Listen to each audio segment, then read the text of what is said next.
Hello दोस्तों, welcome back to my channel. यदि आप है बिहार बोर्ड मैट्रिक परीक्षा 2023 के एस्पिरेंट, तो आप लोगों के लिए आज प्रथम पाली में जो भी आप लोग का प्रश्न पूछा गया उसके सही उत्तर लेकर के आ चुका हूं।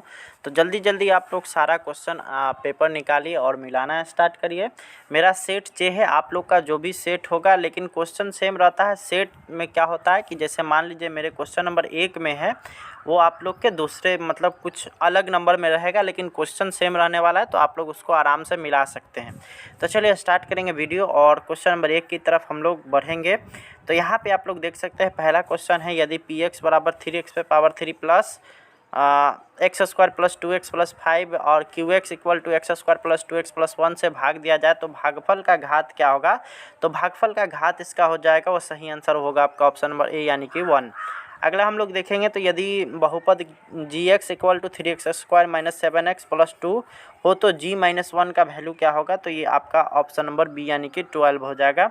नेक्स्ट अगला हम लोग देखेंगे, तो बहुपद एक्स स्क्वायर माइनस 16 का शून्य क्या होगा। तो इसका हो जाएगा आपका ऑप्शन नंबर ए यानी कि +4 और -4 यानी कि ऑप्शन नंबर ए। अगला हम लोग देखेंगे, तो यदि बहुपद पी एक्स बराबर x square minus 3x plus 5 के शून्यक अल्फा और बीटा हो तो 4 इंटू अल्फा और प्लस बीटा का वैल्यू क्या होगा। तो ये हो जाएगा आपका ऑप्शन नंबर ए यानी कि +12। ठीक है। नेक्स्ट आगे की ओर हम लोग देखेंगे, तो बहुपद x square minus 9x plus 2 के शून्यकों का गुणनफल 8 हो तो ए का वैल्यू क्या होगा। तो ए का वैल्यू हो जाएगा आपका ऑप्शन नंबर ए यानी कि 4। अगला हम लोग देखेंगे, तो अगला आता है, यदि बहुपद पी एक्स का शून्यक -1 हो तो पी एक्स का एक गुणनखंड क्या होगा। तो यहाँ पे देख सकते हैं -1 है, तो इसलिए इसका x + 1 हो जाएगा यानी कि ऑप्शन नंबर बी। अगला हम लोग देखेंगे, तो निम्नलिखित में से किस द्विघात बहुपद के शून्यकों का योग -3 और शून्यकों का गुणनफल 2 है। तो ये हो जाएगा आपका option number A x square plus 3x plus 2 जो हो जाएगा वो आपका सही आंसर हो जाएगा। नेक्स्ट अगला हम लोग देखेंगे, तो अल्फा बीटा और गामा त्रिघात बहुपद x³ plus bx square plus cx plus d बराबर 0 के शून्यक हो तो alpha into beta into gamma का मान क्या होगा। तो ये हो जाएगा आपका ऑप्शन नंबर सी यानी कि -d/a। अगला हम लोग देखेंगे, तो अगला यहाँ पर आता है, बहुपद y square minus 3y plus 1 into y पे पावर 5 माइनस 4y पे power 3 plus y square plus 3y का घात क्या होगा। तो ये हो जाएगा आपका घात, अगर इसका बात किया जाए तो हो जाएगा 7 यानी कि ऑप्शन नंबर बी। नेक्स्ट अगला हम लोग देखेंगे, तो यदि 3x minus 2y equal to 12 एवं 4x minus 5y equal to 16 हो तो x का वैल्यू हो जाएगा 4 और y का वैल्यू हो जाएगा 0 यानी कि ऑप्शन नंबर ए। नेक्स्ट अगला हम लोग देखेंगे, तो अगला यहाँ पर आता है, द्विघात समीकरण x square plus 4x plus b के विभाजक का मान क्या होगा। तो ये हो जाएगा आपका option number A 16 minus 4b। अगला हम लोग देखेंगे, तो निम्नलिखित में से कौन समांतर श्रेणी में है। तो यहाँ पे इसका हो जाएगा आपका ऑप्शन नंबर डी यानी कि 0 -4 -8 -12। अगला समांतर श्रेणी में √18 √50 √98 और √162 का सार्वंतर क्या होगा। तो ये हो जाएगा आपका 2√2। नेक्स्ट अगला हम लोग देखेंगे, तो यहाँ पर आता है, समांतर श्रेणी 2 5 8 11 का 11वां पद क्या होगा। तो 11वां पद इसका हो जाएगा 14 यानी कि ऑप्शन नंबर डी। अगला हम लोग देखेंगे, तो यदि किसी समांतर श्रेणी का nवां पद 8n-2 हो तो उस श्रेणी का 7वां पद क्या हो जाएगा। तो ये हो जाएगा आपका ऑप्शन नंबर ए यानी कि 54। अगला हम लोग देखेंगे, तो यदि किसी समांतर श्रेणी में a30 माइनस a20 बराबर 50 हो तो श्रेणी का समांतर सार्वंतर क्या हो जाएगा। तो ये हो जाएगा आपका ऑप्शन नंबर सी यानी कि 5। अगला हम लोग देखेंगे, तो यहाँ पर आता है, यदि 2x minus 1 into 3x plus 2 एवं 6x माइनस 1 किसी समांतर श्रेणी के 3 क्रमागत पद हो तो x का मान क्या होगा। तो ये हो जाएगा आपका ऑप्शन नंबर बी यानी कि 2। नेक्स्ट अगला हम लोग देखेंगे, तो समांतर श्रेणी 2 6 10 14 82 के पदों की संख्या क्या होगी। तो ये हो जाएगा आपका 21 यानी कि ऑप्शन नंबर बी।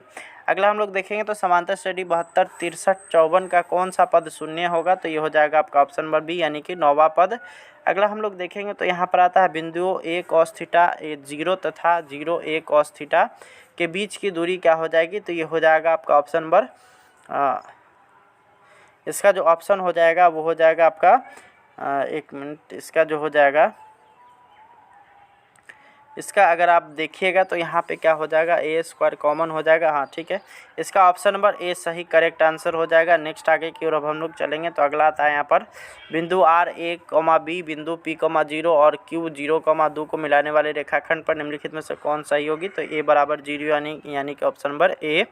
अगला हम लोग देखेंगे तो अगला आता है सरल रेखा x बराबर 2 एवं y बराबर 3 का प्रतिच्छेद बिंदु क्या होगा, तो ये हो जाएगा आपका ऑप्शन नंबर ए यानी कि 2, अगला हम लोग देखेंगे तो यदि tan थीटा इक्वल टू 15/8 तो sin थीटा का वैल्यू क्या होगा, तो इसका हो जाएगा आपका ऑप्शन नंबर सी यानी कि 15/17। नेक्स्ट अगला हम लोग देखेंगे यदि tan theta plus cot theta equal to 6 तो tan square theta plus cot square theta का वैल्यू क्या होगा, तो ये हो जाएगा 34। अगला हम लोग देखेंगे तो अगला यहाँ पर आता है यदि sec theta plus tan theta plus 1 बराबर 0 तो sec theta minus tan theta का मान क्या होगा, तो ये हो जाएगा आपका ऑप्शन नंबर डी यानी कि 2। नेक्स्ट अगला हम लोग देखेंगे तो यदि sin थीटा इक्वल टू √3/2 तो cosec theta plus cot theta का मान क्या होगा, तो ये हो जाएगा आपका ऑप्शन नंबर बी यानी कि 2√3। अगला हम लोग देखेंगे तो यदि √3 tan 2 theta minus 3 equal to 0 तब थीटा का मान क्या होगा, तो थीटा का मान हो जाएगा आपका 60 डिग्री। अगला हम लोग देखेंगे तो अगला यहाँ पर आता है यदि sin theta equal to cos theta तो थीटा का वैल्यू क्या हो जाएगा, तो थीटा का वैल्यू हो जाएगा आपका 45 डिग्री यानी कि ऑप्शन नंबर बी। अगला आता है sin 30 plus cos 45 minus tan 60 by cot 30 minus sin 45 minus cos 60 equal to क्या होगा, तो ये आपका आंसर ये जो है ये गलत है, इसका सही आंसर हो जाएगा आपका ऑप्शन नंबर डी। नेक्स्ट अगला हम लोग देखेंगे तो tan 30 sin 30 cot 30 और cosec 30 इसका वैल्यू हो जाएगा आपका ऑप्शन नंबर डी यानी कि 1/3। अगला √81/2 है एक, तो ये परिमेय संख्या है यानी कि ऑप्शन नंबर ए। अगला हम लोग देखेंगे तो 192 में 5 का 2 का गुणन 2 का घातांक क्या होगा, तो यहाँ पे देखेंगे 2 का अगर घातांक देखा जाए तो इसका आ जाएगा आपका 6। अगला हम लोग देखेंगे तो यदि भाग एल्गोरिथम ए बराबर बी क्यू प्लस आर, ए बराबर 72, क्यू बराबर 8 और आर बराबर 0 तो बी का वैल्यू क्या होगा, तो बी का वैल्यू हो जाएगा आपका ऑप्शन नंबर ए यानी कि 9। अगला है निम्नलिखित में से किसका दशमलव प्रसार शांत है, तो ये हो जाएगा 11/160 यानी कि ऑप्शन नंबर बी। अगला है यदि क्यू एक धनात्मक पूर्णांक है तो निम्नलिखित में से कौन धनात्मक विषम पूर्णांक नहीं होगा, तो नहीं है इसीलिए यहाँ पे 8q+4 हो जाएगा यानी कि ऑप्शन नंबर बी। अगला आता है 2 लगातार सम संख्याओं का मौसा होता है, तो ये हमेशा 2 होता है यानी कि ऑप्शन नंबर सी। अगला हम लोग देखेंगे तो एक परिमेय संख्या और एक अपरिमेय संख्या का योग कैसा होता है, तो हमेशा अपरिमेय संख्या होगा, ठीक है। अगला हम लोग देखेंगे तो अगला आता है यहाँ पर के दो संख्याओं का गुणनफल 8670 है और उसका HCF 17, तो उसका एलसीएम कितना होगा, तो उसका एलसीएम हो जाएगा आपका ऑप्शन नंबर डी यानी कि 510। नेक्स्ट अगला हम लोग देखेंगे तो निम्नलिखित में से कौन परिमेय संख्या है, तो ये हो जाएगा आपका ऑप्शन नंबर ए यानी कि 64 + 36 रूट अंडर। अगला हम लोग देखेंगे तो यदि 130 बराबर 15 गुना 8 प्लस 10 और 15 बराबर 5 गुने 3 प्लस 0 तो मौसा 130,5 क्या हो जाएगा, तो ये हो जाएगा आपका 5, ठीक है। अगला हम लोग देखेंगे 1 माइनस साइन पे पावर 4 थीटा इक्वल टू क्या हो जाएगा, तो ये हो जाएगा आपका ऑप्शन नंबर बी यानी कि cos स्क्वायर इंटू 1 माइनस हाँ ठीक है 1 माइनस साइन स्क्वायर थीटा यानी कि ऑप्शन नंबर बी। नेक्स्ट अगला हम लोग देखेंगे तो 42वां नंबर आता है त्रिभुज एबीसी में एक्स वाई क्रमशः ए बी और ए सी को दो बिंदुओं ए एक्स वाई समानांतर बी सी यदि A X ratio X B equal to 2:3 और A Y ratio Y C का मान क्या होगा, तो दोनों का मान समान होगा, ठीक है, यानी कि ऑप्शन नंबर बी हो जाएगा 2:3।